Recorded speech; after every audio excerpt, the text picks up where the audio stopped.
Hi friends, என்னோட ஸ்டைலில் கத்திரிக்காய் சட்னி செய்கிறது எப்படின்னு பார்க்கலாங்க. ஈரோடு சைடு ஃபேமஸான சட்னியில் கத்திரிக்காய் சட்னியும் ஒன்றுங்க. இதை கத்திரிக்காய் கடையில்னு கூட சொல்லுவாங்க. இந்த மாதிரி செஞ்சு கொடுத்தீங்கன்னா இன்னொரு தோசை கொடுங்க, இன்னொரு தோசை கொடுங்கன்னு சொல்லிட்டு கேட்டு விரும்பி விரும்பி சாப்பிடக்கூடிய ஒரு சூப்பரான சட்னி தான் செய்ய போகிறோம். வாங்க பார்க்கலாம்.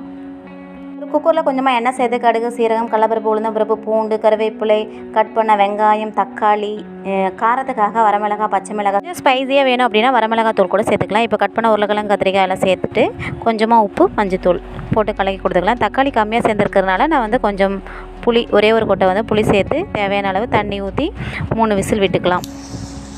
விசில் விட்டுருக்கிறதுனால இதில் கண்டிப்பாக தண்ணி இருக்கும். அந்த தண்ணியை கம்ப்ளீட்டாக வடிகட்டிட்டு அதுக்கப்புறம் நம்ம கடைஞ்சி கொடுக்கணும். முக்கியமான ஒரு விஷயமே, கொத்தமல்லி போட மறந்துடாதீங்க.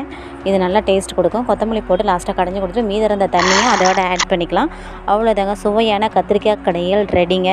இதே மாதிரி நீங்களும் வீட்டில் ட்ரை பண்ணி பாருங்கள். சூப்பராக இருக்கும். தோசை விரும்பி சாப்பிட